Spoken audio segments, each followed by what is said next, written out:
جو غریب آدمی کی جو حالت ہو رہی ہے اس کا کوئی ذمہ دار ہے؟ میرا خیال ہے کہ اس میں ایک سے زیادہ وجوہات ہیں. ٹیم کا نہ ہونا یہ بھی کسی درجے میں آپ کہہ سکتے ہیں، لیکن اس میں جو دیگر وجوہات ہیں اس میں ایک بڑی وجہ یہ بھی ہے کہ جو منوپلی تھی بہرحال وہ ماضی میں کی جانے والی حکومتوں کی اور ان سے جڑے ہوئے طبقے کی، جن کا اثر نیچے تک تھا. جب یہ احتساب کا عمل شروع ہوا ہے، اس تیز دھاری تلوار کی وجہ سے جو ملک میں بے چینی اور بے یقینی کی صورتحال کچھ پیدا جو ہوئی. انویسٹر کو آپ نے ڈرا دیا ہے، آپ نے ایف بی آئی نے جتنے نوٹسز بھیجے، نیب نے بھیجے، آپ 2-4 لاکھ روپے کی ٹرانزیکشن کریں، 10-15 لاکھ کا یا کوئی 1 کروڑ کا گھر خرید لیں تو شام کو نوٹس آ جاتے ہیں بھائی 10 پیسے کتوں آئے. تو پھر انویسٹر کہاں سے آئے گا آپ کے پاس؟ کہاں سے انڈسٹری لگے گی؟ کہاں سے آپ خوشحالی کی طرف جائیں گے؟ یہ چیزیں بالکل بے یقینی کی صورتحال کو پیدا کرتی ہیں، لیکن اس سے بہتر تھا، اب بھی ہو سکتا ہے، کوئی زیادہ دور نہیں ہم چلے گئے، اس سے بہتر تھا کہ جب بھی ہم کسی کام کو شروع کریں تو ہمیں ایک ایک کر کے شروع کرنا چاہیے. اور جب ہم کسی کام کو شروع کر لیں تو اس سے پہلے، ابھی پچھلے دنوں ایک صوبائی وزیر کی طرف سے بھی یہ بیان تھا کہ مجھے رہا کرنے کے بعد کہا جا رہا ہے کہ ہم ابھی تحقیقات کر رہے ہیں. تو میرا خیال ہے کہ یہ نامناسب ہے. جو بھی کوئی کسی پہ ریفرنس بنے نہ بنے، پہلے انہیں پڑھ لو تو پھر بعد میں اگلی گل اس کے اوپر مقدمہ وغیرہ قائم کریں. جو پارلیمنٹ کے اندر ہم جو دونوں ایوانوں کے اندر بجٹ تقریروں کے دوران ہم نے رویہ دیکھا ہے سیاستدانوں کا، آپ کو لگتا ہے کہ بطور نمائندہ عوام، ووٹرز، پاکستانی، یہ رویے درست ہیں؟ میں تو یہ سمجھتا ہوں کہ یہ رویے اس وقت پیدا ہوتے ہیں جب آدمی صاحب رائے نہیں ہوتا اور وہ ذہنی طور پر شاید پسماندہ ہوتا ہے، تو تب ہوتے ہیں. ایک آدمی دلیل سے اگر بات کر سکتا ہے تو اس کو اپنی بات کا انتظار کرنا چاہیے اور دلیل سے اپنی بات کو منوانے کی کوشش کرنی چاہیے.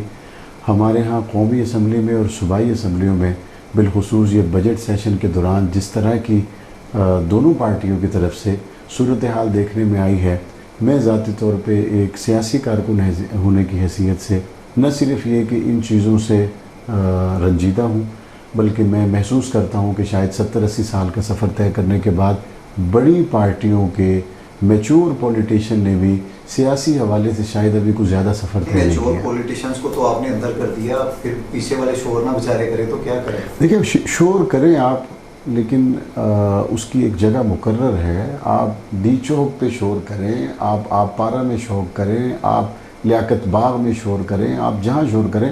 ہاؤس میں جن لوگوں نے آپ کو منتخب کر کے بھیجا ہے، یہاں آپ دلیل سے بات کریں. سننے والے کے اندر بھی صلاحیت ہونی چاہیے، سنانے والے کے پاس بھی دلیل ہونی چاہیے. لیکن یہ جو ہمارے ہاں ایک ماحول بن چکا ہے کہ جب اپوزیشن نے بات کرنی ہے تو حکومت کے لوگ اب تو شور کرنا شروع کر دیتے ہیں، اور جب حکومت کے لوگ بات کرتے ہیں تو اپوزیشن شروع کر دیتی ہے. یہ رویہ نامناسب ہے. اور میں کیا یہ محسوس رویوں کرتا کا ہوں، اثر عام آدمی تک جاتا ہے جو آپ لوگوں کے سپورٹرز ہیں، آپ کے لیے جان تک دینے کے لیے تیار ہیں؟ میں نے اسمبلی میں جو پہلی تقریر کی تھی اس میں میرا خلاصہ یہ تھا کہ لوگ ڈیولپمنٹ چاہتے ہیں، لوگوں کے پاس کھانے کے لیے روٹی نہیں ہے، اور لوگ ووٹ دے کے، آپ دیکھیں نا جولائی میں الیکشن ہوئے، کیا جولائی میں چلچلاتی دھوپ میں آپ 1 منٹ کے لیے باہر کھڑے ہو سکتے ہیں؟ آپ نہیں کھڑے ہو سکتے. لیکن جن لوگوں نے آپ کو ووٹ دیے ہیں، کیا ان میں 70-80 سال کے بوڑھوں نے 6-6 گھنٹے لائنوں میں لگ کے آپ کو ووٹ نہیں دیے؟ جب وہ لوگ دیکھتے ہیں کہ میں نے جس بندے کو ووٹ دیا تھا وہ شاید میرے لیے ہاسپٹل کی بات کرے گا، وہ شاید میرے لیے کوئی نہ کوئی صحت کی یا تعلیم کے لحاظ سے ڈیولپمنٹ کا کوئی نہ کوئی منصوبہ لے کے، لیکن معذرت کے ساتھ ان لوگوں کے منہ تو سیاستدان بند کروا دیتے ہیں کہ تینوں چاچا آٹے دا تھیلا بھیج دیتا سی، تیری بیٹی نو زیور لے دیتا سی، تمہیں نالن سولی بنوا دی تھی، اور تمہیں ایجوکیشن کی کیا ضرورت ہے، ڈیولپمنٹ کی کیا ضرورت ہے، ہیلتھ کی کیا ضرورت ہے؟ میرا خیال ہے کہ اس الیکشن میں جن لوگوں سے کم از کم ہم ملے ہیں، آٹے کے تھیلے والے لوگ بہرحال کم ہی رہ گئے ہیں. اور اگر تھوڑا سا مزید ہم سفر طے کریں گے تو کوئی شک نہیں ہے کہ یعنی آپ سمجھتے ہیں ووٹر باشعور ہو رہا ہے؟ جو بالخصوص ایک نوجوانوں کی لہر آئی ہے، اس میں وہ لوگ ڈیمانڈ کرتے ہیں اپنے حلقے میں تعمیر و ترقی کی، اور بالخصوص تعلیم اور ہیلتھ کے شعبہ جات میں بہتری لانے کے لیے ہی ووٹ دیتے ہیں، اور وہ پوچھتے بھی ہیں. اگر اپوزیشن سڑکوں پہ آتی ہے تو رائے حق پارٹی کہاں کھڑی ہوگی، رائٹ سائڈ پہ یا لیفٹ سائڈ پہ؟ دیکھیں، ہم ہمیشہ دلیل کے ساتھ کھڑے رہنے والے لوگ ہیں.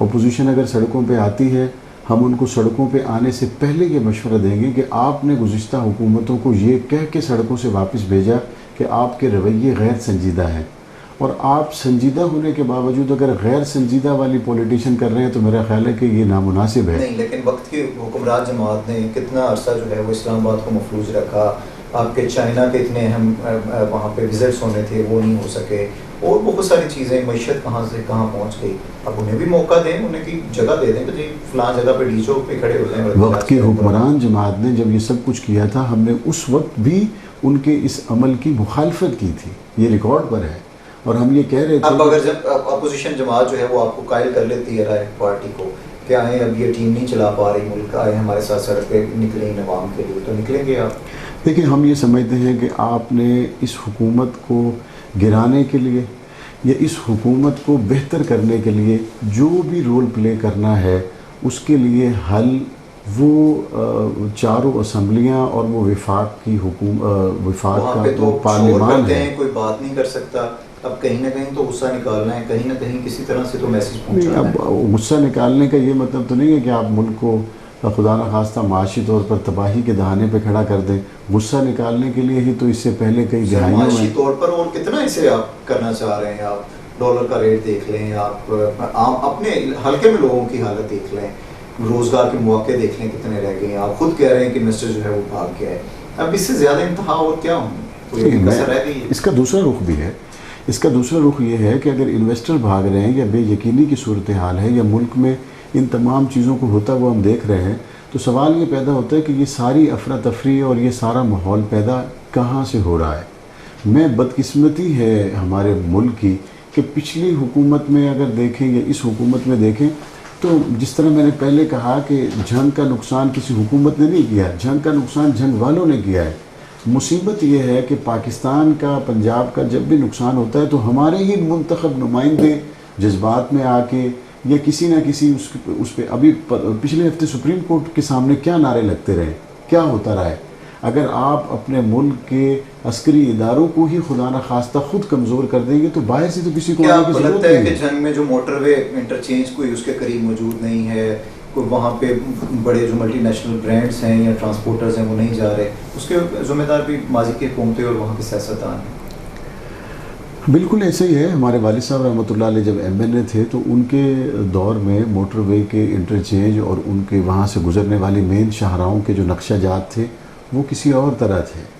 بعد میں جب لوگ برسر اقتدار آئے تو انہوں نے اس کے اندر جو تبدیلیاں پیدا کی، میں افسوس سے کہوں گا کہ انہوں نے 4-5 لاکھ لوگوں کی بہتری کو سوچنے کے بجائے اپنے چھوٹے چھوٹے کاروبار کو فروغ دینے کے لیے لاکھوں لوگوں کو ان چیزوں سے محروم کر دیا جن کا شاید اگلی کئی دہائیوں میں ہم ازالہ نہ کر سکیں۔ لیکن ہماری کوشش ہے کہ کم از کم جو ہمارے شہر سے گزرنے والی ٹرینز ہیں ہم ان کے بہتر روٹ اور بہتر ٹائمنگ سیٹ ٹرین کروا کو کے۔ تو آپ کے لوگ جو ہے وہ معذرت کے ساتھ جلا دیتے ہیں، اب وہاں پہ کیسے لوگ ٹرسٹ ڈیولپ ہوگا، وہاں پہ رکیں گے اور پھر آگے بڑھیں گے؟ مطلب کاش کے ٹرین کو جلانے والوں کے چہروں پہ کپڑے نہ ہوتے اور ان کے منہ کھلے ہوئے ہوتے تو آپ کو آج پتہ چل جاتا کہ وہ کون سی ٹرانسپورٹ کمپنی کے باہر مینیجر ہیں اور وہ کس کی ٹکٹیں کاٹ رہے ہیں۔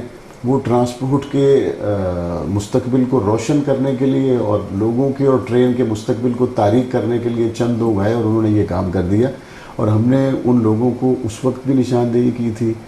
لیکن بہرحال اب آپ ریلوے انتظامیہ اور شور کرتے ہیں کہ وہاں پہ ایسا کوئی واقعہ خدا نخواستہ نہیں ہوگا، پھر ہی ہوگا نا، ایک اعتماد کی فضا ہوتی ہے۔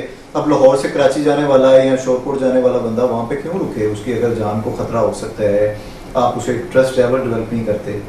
نہیں، آپ دیکھیں نا کہ آپ احتجاج کر رہے ہیں واپڈا کے خلاف، واپڈا کے خلاف احتجاج کے دوران آپ نے بجلی کے بل جلا دیے، سمجھ میں آتا ہے۔ آپ نے واپڈا کے دفتر کے باہر احتجاج کر دیا، سمجھ میں آتا ہے۔ آپ نے آج تک پاکستان میں ایسا احتجاج سنا ہے کہ لوگ نکلے واپڈا کے خلاف اور گھر ٹرین کو جلا کے آ گئے؟ وہاں سے انہوں نے کہا شاید یہ ٹرین زیادہ بجلی کھاتی ہے اور اس کی وجہ سے لوڈ شیڈنگ ہوتی ہے۔ بس وہ ٹرین بعض لوگوں کا کاروبار لگا کھا رہی تھی، وہ بعض لوگوں کا کاروبار کھا رہی تھی۔ واپڈا کے خلاف احتجاج ہے، سوال گندم جواب چنا۔ کوئی بھی اتنا پاگل نہیں ہے جو واپڈا کے خلاف نکلے اور ریلوے کو جلا کے آ جائے۔ تو وہ صرف اور صرف وہاں کے مافیا کا ایک بنا بنایا منصوبہ تھا جو بدقسمتی سے پورا ہو گیا، لیکن انشاءاللہ ایسی کوئی نیشنل بات نہیں پولیٹکس ہے۔ کی طرف واپس آتے ہیں، آپ کو کیا لگتا ہے کہ پچھلوں نے اگر کچھ کھایا بھی تو انہیں بنانا بھی آتا تھا، مانگنا بھی آتا تھا، کہیں سے پیسے جوڑ بھی لیتے تھے؟ اس حکومت میں کچھ معاملہ متضاد نظر نہیں آتا یا الٹ نظر نہیں آتا؟ دیکھیں ایک بات ہے، جب ہم پچھلوں کی بات کرتے ہیں تو آج کی حکومت کا یہ پہلا سال ہے اور پچھلوں کا وہ 30واں سال تھا. آپ پہلے دن آنے والے بندے لیکن وہ تو کہتے ہیں ہم نے حکومت ہی 8-10 سال کی ہے ساری. اگر انہوں نے ان کی کیلکولیٹ نہیں 8-10 سال تو انہوں نے جس طرح سے کی ہے، آپ اس وقت سے نکالیں جب جنرل ضیاء الحق صاحب کے زمانے میں یہ لوگ کی پوسٹوں پر تھے اور اس وقت سے یہ لوگ سسٹم کا حصہ بنے. میں یہ سمجھتا ہوں کہ جب ایک آدمی 30-40 سال کا 25-30 سال کا سفر طے کر لیتا ہے تو اس کے بعد اس کی مجموعی کارکردگی کو دیکھنے کے بعد جو نیا آدمی 1 سال کی یا 2 سال کی کارکردگی پیش کرتا ہے اس کا پہلے تو بات یہ ہے کہ موازنہ کرنا ہی ناانصافی ہے. اور اگر آپ اس کا موازنہ کر بھی رہے ہیں تو آپ پھر اس 30 سال والے حکمران کے پہلے جو 2 سال تھے ان 2 سالوں کے ساتھ اس کا موازنہ کریں. آپ ان 8-9 مہینوں میں دیکھیں تو آپ کو واضح فرق نظر آئے گا. ریئلٹیز کا موجودہ حکومت کو اندازہ نہیں تھا، اس کے پاس کوئی ایکسپرٹس موجود نہیں تھے، اسے معیشت کا حال نہیں پتا تھا، اسے پتہ نہیں تھا کہ ملک کے قرضے کتنے ہیں جو آپ کے ویب سائٹس کے اوپر بھی فنانس منسٹری کے موجود ہیں. کیا وہ ان تمام حالات سے آشنا نہیں تھے؟ میرا خیال ہے کہ سب پتہ تھا، ایسا نہیں ہے کہ پتہ نہیں تھا. تو پھر 100 دن کا 200 دن کا حکومت کی ملک کی تقدیر بدلنے کا وہ نعرے اور دعوے اور منشور کہاں کے؟ اب ویسا ہی ہے کہ وہ شہباز شریف نے کہا تھا کہ 6 ماہ میں یا 60 دن میں بجلی جو لوڈ شیڈنگ ہے وہ ختم نہ کروں تو میرا نام بدل دینا. اور پھر بڑے بھائی نے کہا نہیں، اس کا سیاسی بیان تھا. آپ کے بیانات بھی ایسے ہیں؟ نہیں، ایک بات تو یہ ہے کہ میرے بیانات تو پاکستان رائے حق پارٹی کے تناظر میں دیکھے جائے. کہیں نہ کہیں حصہ تو میں عرض کرتا ہوں، ہم نے ان کو ووٹ دیا ہے، ہماری اپنی پارٹی ہے، ہمارا ایک اپنا تعارف ہے. لیکن جہاں تک آپ یہ بات کر رہے ہیں نا، میں یہ سمجھتا ہوں ذاتی طور پر کہ موجودہ جو ہمارا سیاسی نظام اس ملک کے اندر چل رہا ہے، اس نظام کے اندر پیدا ہونے والی مشکلات اور مسائل کا حل اس نظام کے اندر موجود نہیں ہے. ہم نے دیکھیں پنجاب کی اسمبلی نے باقی تمام اسمبلیوں کے بنسبت ریکارڈ قانون سازی کی ہے، اور قومی اسمبلی میں بھی آپ دیکھیں گے عنقریب آپ کو نظر آنا شروع ہو جائے گا کہ بڑی تعداد میں قانون سازی کی ضرورت ہے. چونکہ ایسے قوانین ماضی میں بنائے گئے ہیں کہ جس میں آپ جس طرف سے بھی گھوم کے آ جائیں، جس آدمی نے مال بنانا تھا اس کو اپنا مستقبل ان موجودہ قوانین میں تو 100 سال تک محفوظ نظر آ رہا ہے. ماشاءاللہ ایک مذہبی جماعت اور اس سے بھی ہے اور تعلق ہے، کیا اس کا حل جو ہے وہ قرآن و سنت میں آپ کو نظر نہیں آتا؟ کیا اس کے لیے جدوجہد ہم نہیں کر سکتے کہ ان قوانین کو نافذ کر دیا جائے؟ نہ کوئی گھوم پھر کے ادھر سے آ سکے گا، وہ تو ایک پرفیکٹ نظام ہے اور اس پہ تو کوئی شک و شبہ نہیں. نہیں، اگر آپ اس میں 73 کے آئین کو دیکھیں تو اس میں تو یہ بات بہت ہمارے پیدا ہونے سے پہلے سے لکھی جا چکی ہے کہ سپریم لا آپ کا قرآن و سننا ہوگا. اور اس کی اگر آپ تمام شکوں کو بغور پڑھ لیں تو میرا خیال ہے کہ اس وقت دنیا میں اسلام کے لحاظ سے جتنا صحت مند آئین پاکستان کے پاس ہے پوری دنیا میں کسی ملک کے پاس نہیں ہے.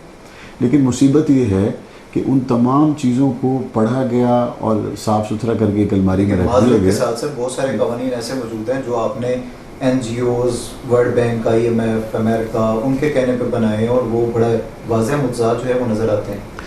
ہمارے اس کے خلاف تو علماء اکرام نکل آئے، جیسے وومن پروٹیکشن بل تھا اور چیزیں تھیں جس میں مردوں کو کڑے لگانے جانے تھے اور اس طرح کی ٹریکرز لگائے جانے تھے. لیکن کچھ بہرحال ابھی بھی چیزیں موجود ہیں اس میں. وہ ہمارے علاقے میں بعض دفعہ لوگ آتے ہیں ہمارے پاس، وہ کہتے ہیں کہ ہمارے اس معاملے میں کوئی مداخلت نہ کرے چونکہ ہم نے اس کا عدالت سے سٹے لیا ہوا ہے. تو یہ جو ہمیں اس 73 کا آئین نافذ کرنے میں بھی بہت سی جگہ پہ سٹے آرڈر مل چکے ہیں. تو میرا خیال ہے کہ سب سے پہلے یہ سٹے آرڈر ختم ہونے چاہیے تاکہ اس کے بعد کام آگے چل سکے. اسلامی نظریاتی کونسل نے اس پہ جو خدمات سر انجام دی وہ آپ کے سامنے ہیں. 73 کے آئین کی آپ کسی بھی شق کو اٹھا کے دیکھ لیں، آپ اس کو پڑھتے ہیں آپ کی روح ٹھنڈی ہو جاتی ہے. لیکن اب جب آپ اس سے آگے سفر طے کرنا شروع کرتے ہیں اس میں پھر آپ کو نظر آتا ہے جناب یہ سٹے آرڈر ہو گیا، یہ ادھر چلا گیا ادھر چلا گیا. لیکن بہرحال اگر ہم آئین کو اس کی روح کے مطابق نافذ کریں اور باقی ان تمام چیزوں کو دیکھیں، قرآن مجید میں کیا ہے، وَشَاوِرْهُمْ فِي الْأَمْرِ فَإِذَا عَزَمْتَ فَتَوَكَّلْ عَلَى اللَّهِ. آپ ضروری امور میں اپنے صاحب رائے لوگوں سے مشورہ کریں. فَإِذَا عَزَمْتَ، جب آپ کی رائے پختہ ہو جائے پھر آپ امریکہ کو اور یورپ کو اور اپنے استعمار اور عالمین ان کو نہ دیکھیں. فَتَوَكَّلْ عَلَى اللَّهِ، پھر آپ اللہ پہ توکل کریں، اللہ تعالیٰ آپ کے لیے راستہ بنائے گا. تو امید ہے کہ ہم بتدریج بہرحال اسی بات کو لے لیتے ہیں. کیا نکل سکتے ہیں کہ آپ کے فنانس ایڈوائزرز IMF طے کرے کہ یہ بندہ آپ کا مشیر ہوگا فنانس کے حوالے سے، اور پھر آپ اپنی ایک پختہ رائے قائم کریں اور پھر آپ کہیں کہ جی ہم نے اب امریکہ کو نہیں دیکھنا؟ دیکھیں ایک بات بڑی واضح ہے. سب سے پہلی چیز یہ ہے کہ عدل و انصاف. اگر آپ عدل و انصاف کے ان زرعی اصولوں کو قائم کرنے میں کامیاب ہو جاتے ہیں، جہاں پہ کم از کم اس وقت جو ہم بات کر رہے ہیں، جو نیب زدہ لوگ ہیں یا باقی چیزیں ہیں، اگر یہاں پہ چھوٹے اور بڑے کے لیے، کمزور اور طاقتور کے لیے انصاف کی، عدل کی ایک لکیر کھینچ دی جاتی ہے، تو میں یہ سمجھتا ہوں کہ آپ کے بہت سے مسائل. آپ دیکھیں نا، نبی کی تعلیم اور نبی کی زندگی کیا ہوتی ہے؟ نبی کی زندگی یہ ہوتی ہے کہ وہ کہتے ہیں یتیموں کا حق نہ کھاؤ، اور جو کھائیں وہ ان کو منع کرتا ہے. ایک اللہ کی طرف لانا، یہ تو توحید تو ہے ہی ہے، لیکن عبادات میں اور معاشرتی ابواب میں اگر آپ دیکھیں تو اس کی زندگی برابری سکھانے کے لیے اور حقوق العباد کو، کسی کے حق کو محفوظ کرنے کے لیے اور سب کو ایک لائن میں کھڑا کرنے کے لیے ہوتی. کیا ہوتا تھا جب حضور علیہ السلام کے زمانے میں قریش عرفات نہیں جاتے تھے، راستے سے واپس آ جاتے تھے کہ ہم تو کعبہ کے متولی ہیں تو ہمیں وہاں جانے کی ضرورت نہیں. جب حج کو سیدھا کیا گیا تو کیا فرمایا نہیں، کوئی پروٹوکول نہیں ہے، تمہیں بھی عرفات تک جا کے واپس آنا ہے ورنہ حج نہیں ہوگا. اسلامی احکامات میں، عبادات یا معاشرتی ابواب میں اگر آپ دیکھیں، جب تک آپ سب کو ایک لائن میں کھڑا نہیں کرتے انصاف کے لیے، باقی دیگر اصولوں میں، دیگر معاملات میں آپ جب تک ایک صف بندی نہیں کرتے، اس وقت تک کوئی معاشرہ، کوئی میں سمجھتا ہوں کہ تہذیب طاقتور نہیں ہو سکتی. اور اگر ہم اس پہلے اصول کو قائم کرنے میں کامیاب ہو جائیں، اور سپریم لا تو یقیناً قرآن و سننا ہے، اس سے باہر تو ہم کوئی قانون سازی کر ہی نہیں سکتے، تو امید ہے کہ اس کے بعد باقی راستے ہمارے لیے آسان. آپ کو کیا لگ رہا ہے کہ ہم وہ لکیر کھینچنے میں یہ حکومت کامیاب رہی ہے؟ نہیں، میں اس حکومت کی بات نہیں کر رہا، لیکن ایک کوشش بہرحال اس حکومت میں ہو رہی ہے کہ کیا وہ لوگ. کوشش یہی ہے کہ 200-300 سے زیادہ لوگ جو پاناما لیکس میں تھے، اس میں سے 2 یا 3 لوگ یا 4 لوگ یا 10 لوگ ملے؟ ابھی وہ لکیر کے اس سائڈ پہ گزرنا ان کا باقی ہے. آپ دیکھیں کہ آج سے چند مہینے پہلے تک جو صورتحال تھی، اس میں بہرحال یہ لگ رہا تھا کہ بس آج رک رہا ہے، کل رک رہا ہے، بس جو ہو گیا سو ہو گیا. لیکن بہرحال بتدریج ہمارے ادارے ان طاقتور لوگوں کو ہاتھ ڈالنے کے بعد اپنا سفر طے کر رہے ہیں، جس کی مجھے امید ہے کہ پاکستان کو معاشی لحاظ سے بہتری کی شکل میں نتیجہ برآمد ہوگا. آپ کو امید ہے کہ ریکوری ہوگی، مجھے فلیٹس بکیں گے، پیسہ باہر سے واپس آئے گا؟ اس تاخیر کی وجہ سے مجھے تھوڑی سی تشویش ہے، لیکن مجھے امید ہے اگر یہ سلسلہ قائم رہا، چلتا رہا، طاقتور آدمی کو جب یہ فیل ہونا شروع ہو گیا کہ اگر میں یہاں کوئی غلط کرتا ہوں تو قانون سے میں نہیں بچ سکتا، تو بتدریج بہتری کی طرف جو ہمارا سفر ہے وہ مضبوط قدموں کے ساتھ بہرحال طے ہوتا چلا جائے گا. ٹیکس نیٹ کو بہتر بنانے کے لیے آپ حکومت کے ساتھ کام کر رہے ہیں، کچھ اقدامات پریکٹیکل نظر آتے ہیں یا اس سے بھی انویسٹر بھاگتا نظر آتا ہے؟ اس میں دیکھیں، اگر آپ بات کریں تو میں نے بجٹ سپیچ میں بھی کہا، جب آپ ٹیکس کے حوالے سے کوشش کرتے ہیں تو اس میں 1-2 چیزوں کو آپ کو سامنے رکھنا چاہیے. آپ اتنا زیادہ نہ کریں کہ جو کمزور طبقہ ہے یا تو وہ بالکل ہی باہر ہو جائے، یا پھر جو صاحب حیثیت ہے وہ دینے سے کترانا شروع کر دے، اور نہ اتنا کم کریں کہ وہ بالکل ہی بے وقت ہو جائے. ایک درمیانے حجم میں آپ کو اس کی شکل طے کرنی چاہیے جو دینے والے کے لیے بھی آسان ہو اور درمیانے درجے کا طبقہ بھی مارکیٹ سے اس ٹیکس کے بوجھ کی وجہ سے باہر نہ ہو. اور حکومت اس حوالے سے بہرحال کچھ ہم نے طے کیا ہے. پاکستان راہب پارٹی کی جو کور کمیٹی ہے، ہم اس میں کچھ چیزیں تحریر کر کے اپنی تجاویز حکومت کو بھجوا رہے ہیں. اسی ٹیکس کی ریکوری کے حوالے سے جو مشکلات ہیں، جو ہمارے مشاہدات ہیں اور جو دنیا میں رائٹ سسٹم ہے، ان سے جو چیزیں ہم نے لی ہیں، ہم کوشش کریں گے کہ اگر ان تجاویز سے حکومت کچھ لے کر آگے چلے تو امید ہے کہ وہ لوگوں کے لیے آسان ہو سکتا ہے، اور ظاہر ہے اسی پہ ہی ریاست نے اپنا کام کرنا ہوتا ہے. کیسے ٹرسٹ لیول جو ہے وہ، چاہے باہر کے انویسٹرز ہیں، یہاں کے ہیں یا تاجر ہیں، وہ ڈیولپ دوبارہ گورنمنٹ کر سکتی ہے؟ تو انہیں دینا چاہیں، کوئی تجویز دینا چاہیں؟ دیکھیں، اگر آپ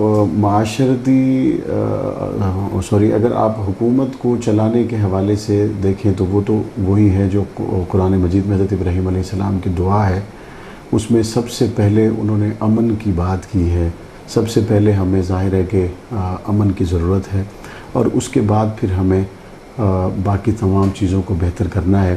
جب تک باہر سے آنے والے انویسٹر کو اور اندر رہنے والے لوگوں کو امن کا، تحفظ کا احساس نہیں ہوگا، اس وقت تک میں نہیں سمجھتا کہ ہم ایک قدم بھی سفر طے کر سکتے ہیں۔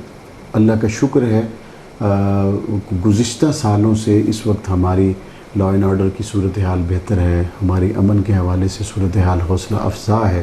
سب سے پہلے ہمیں اس چیز کو قائم کرنا ہے۔ گزشتہ حکومتیں کہتی ہیں کہ اس سے پہلے حکومتیں ڈکٹیٹر کے دور میں یہ خودکش حملے اور چیزیں شروع ہوئی اور ان کی حکومت کے جاتے ہوئے کوئی ایسا معاملہ نہیں تھا، لیکن بدقسمتی سے کچھ ماہ پہلے دادا صاحب والا سانحہ اور بعد والے آپ کے علم میں ہیں، وہ کہتے ہیں کہ ایک نیا سلسلہ جو ہے وہ خدا نخواستہ شروع ہوا ہے اور حکومت اسے کنٹرول نہیں کر پا رہی۔ مجموعی طور پر الحمدللہ امن کے حوالے سے صورتحال حوصلہ افزا ہے۔ باقی زیرو پر تو ظاہر ہے کہ پوری دنیا میں کسی بھی جگہ پر نہیں ہے۔ آپ نے نیوزی لینڈ میں دیکھا، آپ امریکہ میں بھی دیکھتے ہیں، آپ دنیا کے ان ممالک میں اب راہ پارٹی کا کیا سٹینڈ ہے؟ فلسطین، چچنیا، کشمیر، ظلم و زیادتی ہو رہی ہے مسلمانوں کے ساتھ، کبھی اسمبلی کے فلور پہ یا کسی پلیٹ فارم پہ بھی ان کے لیے آواز اٹھائی ہے آپ نے؟ بالکل، ہم فلسطین کے حوالے سے رمضان المبارک میں بالخصوص اور اس کے علاوہ کشمیر کے ایشو پہ دیگر جتنے بھی دنیا بھر میں ہمارے شام کے اندر جو بشار الاسد کی کئی سالوں سے ظالمانہ کارروائیوں سے ہمارے وہاں کے مظلوم مسلمان مائیں بہنیں پسا ہوا طبقہ ہے، اور ان سمیت دنیا میں برما کے مسلمان ہوں، وہ تمام مظلوم مسلمان ان تک ہم جہاں تک ممکن ہو سکے، برما میں جو لوگ تکلیف زدہ تھے ان کے لیے ہماری پارٹی کے توسط سے ایک بڑی امداد بھی ان لوگوں تک پہنچائی گئی، اور وہ تمام مسلمان جو پاکستان میں یا پاکستان سے باہر کسی بھی طور پر اگر جبر کا شکار ہوں، تکلیف کا شکار ہوں، ان کے حقوق کے حوالے سے میں سمجھتا ہوں ان کی آواز کو مؤثر کرنا اور مضبوط کرنا یہ ہماری بنیادی ذمہ داری ہے۔ کیا آپ کو لگتا ہے کہ حکومت کا سٹینڈ جو مسلمانوں کے حوالے سے ہے، جو بیچارے ان پہ اوپر ظلم و ستم ہو رہا ہے، دنیا کے مختلف کونوں میں آباد ہیں، وہ کافی ہے جتنا وہ سٹینڈ لے رہی ہے یا مزید اقدامات کی ضرورت ہے؟ دیکھیں، امید تو پاکستان ہی ہے، اس میں تو کوئی شک نہیں ہے۔ پاکستان کی جو جغرافیائی اہمیت ہے وہ اپنی جگہ پہ، کلمے کے نام پر یہ ملک بنا، بہترین آرمی اس کے پاس ہے، ایٹمی قوت سے اللہ نے اس کو نوازا ہے، اور جب دنیا کا کوئی بھی مسلمان، ایون آپ بیت المقدس میں اگر روتی ہوئی دعاؤں کو سنیں تو اس میں بھی پاکستان پر ہی اسباب کے درجے میں لوگوں کی نظریں ہیں۔ تو پاکستان کے اوپر ذمہ داری بہت بڑی ہے، اور ان چیزوں کو یہ میں سمجھتا ہوں کہ موجودہ وزیر اعظم اور پچھلے دور کے حکمران بھی کم یا زیادہ کسی نہ کسی درجے میں بہرحال محسوس کرتے رہے ہیں کہ عالم اسلام کی نظریں ہمارے اوپر ہیں۔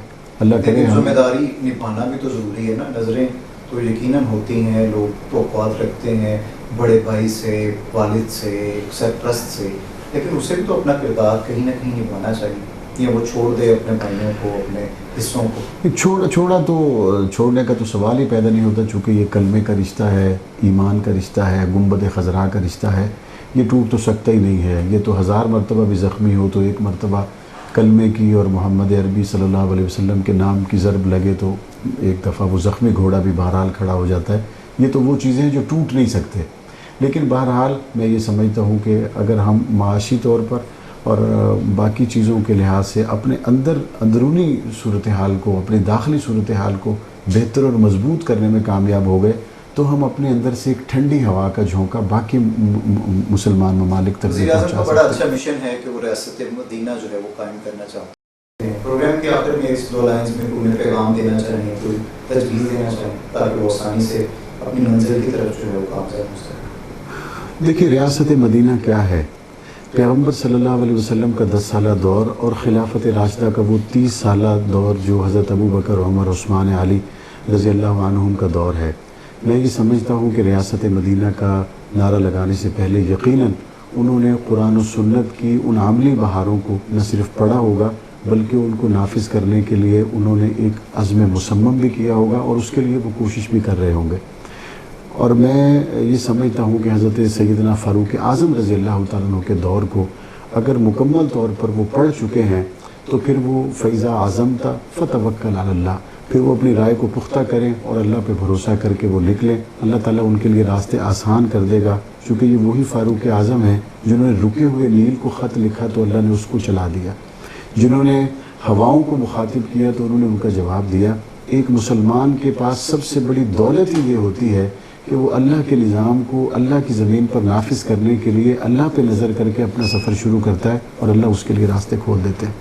بہت شکریہ آپ کا. ناظرین آج کے پروگرام سے اتنا ہی. مجھے میری ٹیم پر اجازت دیجیے. اللہ حافظ.